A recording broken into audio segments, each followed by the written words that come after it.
बिस्मिल्लाहिर्रहमानिर्रहीम। अस्सलामुअलैकुम। मैं हूं असद और आप देख रहे हैं असद इलेक्ट्रिकल। आज हम डिस्कस करने जा रहे हैं कि किसी भी जनरेटर को हम 50 हर्ट्ज़ से 60 हर्ट्ज़ पर या 60 हर्ट्ज़ से 50 हर्ट्ज़ पर उसकी फ्रीक्वेंसी को किस तरह कन्वर्ट कर सकते हैं। तो बहुत से लोग ये क्वेश्चन भी पूछ रहे थे कमेंट्स में, how to convert generator frequency from 50 to 60 hertz और 60 टू 50 हर्ट्ज़। तो आज की वीडियो आप शुरू से आखिर तक देखेंगे तो आपका कॉन्सेप्ट क्लियर हो जाएगा कि फ्रीक्वेंसी के साथ साथ हमें और भी कौन सी चीज़ें चेंज करनी होती हैं और क्या क्या इसकी रिक्वायरमेंट होती हैं और इसका प्रोसीजर किस तरह होता है। आज की वीडियो में हम इन सारी चीज़ों को कवर करेंगे इंशाल्लाह।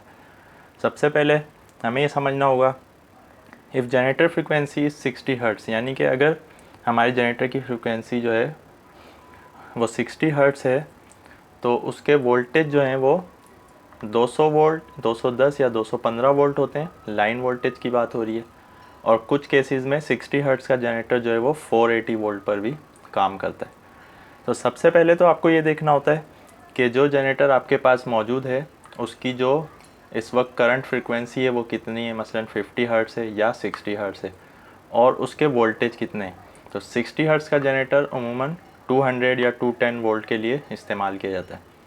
अगर आप 60 से 50 हर्ट्ज़ कर रहे हैं तो आपको ये पता होना चाहिए कि 60 से 50 हर्ट्ज़ करने के बाद आपको इसके वोल्टेज 200 से कितने चेंज करने हैं, मसलन 380 करने, 400। तो ये सारी चीज़ें आपको रिक्वायरमेंट जो है पहले पता होनी चाहिए, उसके बाद फिर आप इसको कन्वर्जन इसकी स्टार्ट करेंगे। तो जनरेटर अगर 60 हर्ट्ज़ फ्रीक्वेंसी का है तो उसके वोल्टेज कितने हैं ये हमें देखना होगा। दूसरी बात, जनरेटर अगर 50 हर्ट्ज़ का है तो उसके वोल्टेज कितने होते हैं। तो नॉर्मली 50 हर्ट्ज़ का जो जनरेटर होता है हमारे पास जो यूज़ होते हैं उसमें नॉर्मली 400 वोल्ट, 380 वोल्ट, 415 वोल्ट या इसके अराउंड में कोई भी फिगर हो सकता है। तो ये दो बातें हमें सबसे पहले कंफर्म करनी होती हैं। जैसा कि हम जानते हैं कि फ्रीक्वेंसी के साथ वोल्टेज भी चेंज होंगे, so we need to convert generator voltage with respect to the frequency. तो जब भी हम फ्रीक्वेंसी को कन्वर्ट करेंगे तो लाजमन हमें वोल्टेज भी कन्वर्ट करने होंगे उसकी एप्लीकेशन के हिसाब से। Also we need to change shut down set points. Shut down set points किस किस के, engine speed and the voltage. जैसा कि आप जानते हैं कि 50 हर्ट्ज़ या 60 हर्ट्ज़ पे चलने वाला जनरेटर उसका एक अपना ओवर स्पीड का, अंडर स्पीड का सेट पॉइंट होता है। तो अगर 50 हर्ट्ज़ का जनरेटर है 4 पोल का तो उसमें 1500 आरपीएम होंगे, तो उसका जो शट डाउन पॉइंट है वो तकरीबन 1700 या 1800 आरपीएम के करीब होता है। अब आप एक जनरेटर को 50 से 60 हर्ट्ज़ पर ला रहे हैं तो 60 हर्ट्ज़ के लिए इसके आपको आरपीएम बढ़ाने पड़ेंगे जो कि इसके शट डाउन पॉइंट से भी ज़्यादा हो जाएंगे। तो उस सूरत में हमें लाजमी ये चेंज करना होगा, इसका जो शट डाउन सेट पॉइंट है वो उसके कंट्रोल पैनल में या गवर्नर में या ईसीएम में जहाँ पर भी है उसको हमें वहाँ से वो चेंज करना होगा, वरना इंजन बार बार शट डाउन होता रहेगा। इसी तरह जब हम एक जनरेटर को जो कि 210 वोल्ट का था उसको 400 वोल्ट पर ला रहे हैं तो इसका भी एक ओवर वोल्टेज का सेट पॉइंट होता है, उसको भी हमें चेंज करना होगा। इसी तरह अंडर वोल्टेज का भी सेट पॉइंट होता है, उसको भी हमें चेंज करना होगा। तो जनरेटर की स्पीड जिसको हम आरपीएम कह रहे हैं, अंडर ओवर आरपीएम और अंडर ओवर वोल्टेज, इन दोनों का सेट पॉइंट हमें लाजमी चेंज करना होगा। तो ये तो थी बुनियादी बातें। अब हम पहले स्टेप की तरफ चलते हैं कि सबसे पहले हमें इंजन की स्पीड किस तरह चेंज करनी होगी। जैसा कि हम जानते हैं कि फ्रीक्वेंसी का जो फार्मूला होता है वो होता है number of poles multiply by RPM और डिवाइडेड बाय 120। तो इस तरह हमें फ्रीक्वेंसी की आउटपुट मालूम होती है। इस फार्मूले के ऊपर हम ऑलरेडी वीडियो बना चुके हैं, हम इस वीडियो के डिस्क्रिप्शन में वो लिंक दे देंगे अगर आपको ये देखना है कि ये 120 की वैल्यू कहाँ से आती है और किस तरह ये फार्मूला एप्लीकेबल होता है।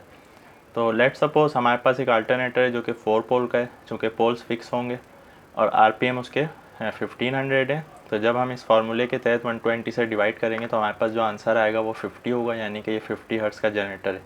अब हमें 50 टू 60 कन्वर्ट करना है।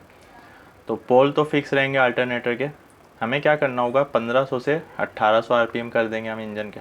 जब हम 1800 आरपीएम करेंगे तो उसके बाद जब कैलकुलेशन करेंगे तो हमारे पास जो आंसर आएगा वो 60 आएगा। तो सिंपली फ्रीक्वेंसी को कन्वर्ट करने के लिए हमें सिर्फ़ और सिर्फ आरपीएम को बढ़ाना होगा। अब आरपीएम किस तरह बढ़ेंगे, ये बढ़ेंगे इंजन साइड से, क्योंकि जनरेटर तो खुद इंजन का मोहताज है घूमने के लिए। जितना इंजन के आरपीएम होंगे उतने ही जनरेटर के होंगे। तो जनरेटर में यानी कि अल्टरनेटर साइड पर कोई भी ऐसी चीज़ नहीं होती कि जिससे हम आरपीएम को चेंज कर सकें, क्योंकि आरपीएम का काम इंजन साइड से हो रहा होता है। अगर वो इलेक्ट्रॉनिक इंजन है तो उसमें ECM है, अगर वो मैनुअल मैकेनिकल टाइप का इंजन है तो उसमें वुडवर्ड का गवर्नर होगा या कोई भी स्पीड कंट्रोलर होगा। इसी तरह बहुत से इंजन में मैकेनिकली थ्रोटल होती है। तो अब हम बात करते हैं कि हम RPM को किस किस तरह चेंज कर सकते हैं।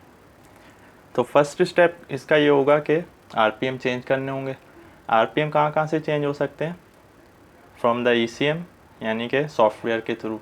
अगर हमारे पास EST ET कोई सा भी सॉफ्टवेयर है जो कि उस इंजन के साथ कैपेबल है, तो हमें उस इंजन के ECM से सॉफ्टवेयर कनेक्ट करके अपने RPM को हम चेंज कर सकते हैं।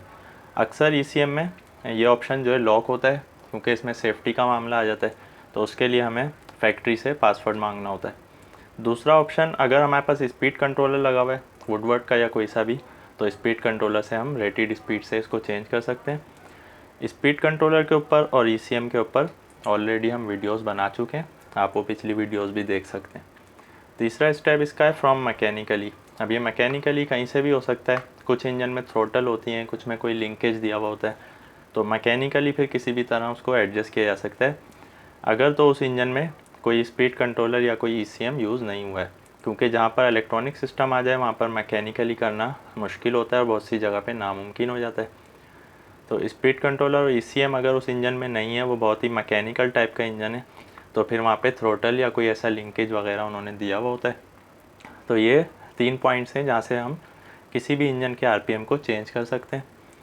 इससे हमारी फ्रिक्वेंसी चेंज हो जाएगी। अब हम बात कर लेते हैं वोल्टेज की। वोल्टेज कैन चेंज बाय, ये कहाँ कहाँ से चेंज हो सकते हैं? सबसे पहले तो हमें जो अल्टरनेटर की टैपिंग होती है, जहाँ पर स्टार डेल्टा कनेक्शन किए जाते हैं, वहाँ से हमें इसके कनेक्शंस को चेंज करना पड़ेगा। इस टैपिंग के ऊपर हम ऑलरेडी वीडियोस बना चुके हैं। 12 लीड अल्टरनेटर, 6 लीड अल्टरनेटर में किस तरह स्टार डेल्टा कनेक्शन किए जाते हैं, 400, 220, वो सारी चीज़ें हम पहले डिस्कस कर चुके हैं। वो वीडियोस आपको इस वीडियो के डिस्क्रिप्शन में मिल जाएंगी। तो टैपिंग से हमें अल्टरनेटर की सेटिंग चेंज करनी होगी। दूसरा ऑप्शन इसका होता है AVR से, लेकिन AVR से हम बहुत ज़्यादा वेरी नहीं कर सकते उसको, तो इसको सिर्फ एडजस्ट कर सकते हैं। मसलन टैपिंग में हमने 200 से 400 की सेटिंग कर दी, अब हमें 460 या 480 वोल्ट करने हैं, तो उसको हम AVR से एडजस्ट कर सकते हैं। और एक बात और याद रखने की है कि AVR में हमेशा 50 और 60 हर्ट्ज़ का जंपर होता है, जैसा कि AVR वाली वीडियोस में हम दिखा चुके हैं। तो जब भी हम कन्वर्जन करेंगे 50 टू 60 या 60 टू 50, तो इस जंपर को भी हमें चेंज करना होगा with respect to the frequency. तो ये बातें जहन में रखने की हैं कि RPM चेंज होंगे, यहाँ से वोल्टेज कहाँ कहाँ से चेंज हो सकते हैं, इसके साथ ही AVR पर एक फ्रिक्वेंसी का जंपर होता है। अच्छा, ये बात जहन में रखने की है कि यहाँ से फ्रिक्वेंसी कभी भी चेंज नहीं होती कि हम AVR पे जंपर चेंज कर दें तो उस जनरेटर की फ्रिक्वेंसी चेंज हो जाएगी, बल्कि फ्रिक्वेंसी तो मैकेनिकली चेंज होगी इंजन साइड से। उसके बाद उस फ्रिक्वेंसी के हिसाब से हमें उस AVR पर जंपर लगाना होता है, ताकि वो AVR उस फ्रिक्वेंसी के ऊपर प्रॉपर काम कर सके। तो जब हम चेंज कर लेंगे सारे सेट के जो RPM और वोल्टेज हैं, उसके बाद हमें चेंज करने होंगे सेट पॉइंट्स, जो कि हम पहले बता चुके हैं।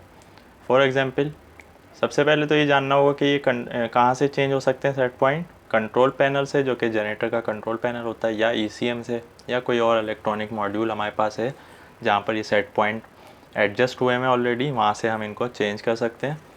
तो फॉर एग्ज़ाम्पल, अगर हमारे पास 1500 RPM का इंजन था, तो उसका जो शटडाउन पॉइंट था वो 1780 था।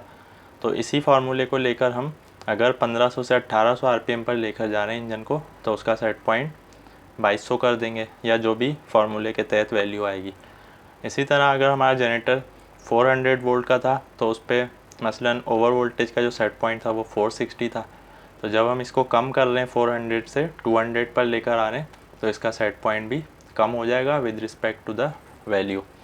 इसी तरह अंडर वोल्टेज की भी सेफ्टी होती है। अगर 400 वोल्ट पर जनरेटर का जो अंडर वोल्टेज सेट पॉइंट है वो 350 है, तो 200 पर उसी के हिसाब से 150 हो जाएगा। तो ये सारी चीज़ें होती हैं जो ऑलरेडी सेट पॉइंट्स वहाँ पर एडजस्ट हुए होते हैं, उनको देखकर हमें उसी के हिसाब से चेंज करना होता है। अच्छा, इसको चेंज करने में भी एक प्रॉब्लम आ सकती है कि सेट पॉइंट चेंज होने में भी यहाँ पर फैक्ट्री पासवर्ड होते हैं अक्सर, तो हमें उनसे वो इजाज़त लेनी होती है या वो पासवर्ड लेना होता है, उसके बाद हम इनको चेंज कर सकते हैं। कुछ पैनल्स में हम इसको बग़ैर किसी रिस्ट्रिक्शन के चेंज कर सकते हैं। हमने एक वीडियो बनाई थी पावर विज़िट के ज़रिए किस तरह हम इंजन की सेफ्टीज़ को वेरीफाई कर सकते हैं, उसमें हमने इन चीज़ों को डिस्कस किया है। उसके बाद इसका जो लास्ट स्टेप है वो क्या है, वेरिफिकेशन ऑफ ऑल कन्वर्जन्स। जो भी हमने कन्वर्जन किए हैं इंजन की स्पीड में और वोल्टेज में जनरेटर के, उसको हमें वेरीफाई करना होगा। यानी कि इंजन को स्टार्ट करके हमें देखना होगा कि 1500 से 1800 पे आरपीएम पे इंजन सही चल रहा है। उसके साथ इसके जो वोल्टेज थे वो जितने हमने एडजस्ट किए हैं वो उस पर आउटपुट सही आ रही है या नहीं। दूसरा स्टेप इसका होगा verification of all set points. जो भी हमने सेट पॉइंट्स चेंज किए हैं उनको हमें वेरीफाई भी करना होगा कि जो हमने सेट पॉइंट यहाँ से बढ़ाकर 1780 से 2200 कर दिया है या 460 से कम करके 260 कर दिया है, इस पर जनरेटर शटडाउन हो रहा है या नहीं। तो ये एक प्रोसीजर होता है इंजन की सेफ्टीज़ को या प्रोटेक्शंस को, सेट पॉइंट्स को वेरीफाई करने का। तो उस प्रोसेस से हमें गुजरना होगा ताकि हमें ये बात कंफर्म हो जाए कि हमारा जनरेटर ओवर स्पीड पर जो है वो 2200 से ज़्यादा नहीं जाएगा, इसी तरह अंडर वोल्टेज पर जो है वो 260 से ज़्यादा नहीं जाएगा, या जो भी हमने सेट पॉइंट पे वैल्यू सेट की है वहाँ पर हमारा जनरेटर जो है शट डाउन हो रहा है। तो बस वेरिफिकेशन के बाद फिर हम इसको आसानी से लोड पर ले सकते हैं। उम्मीद है आज की वीडियो आपको पसंद आई होगी। कोई भी आपका क्वेश्चन हो आप कमेंट्स में ज़रूर पूछ सकते हैं। इंशाल्लाह नेक्स्ट वीडियो में नए टॉपिक के साथ आएंगे। जब तक के लिए इजाज़त दीजिए। अल्लाह हाफिज़।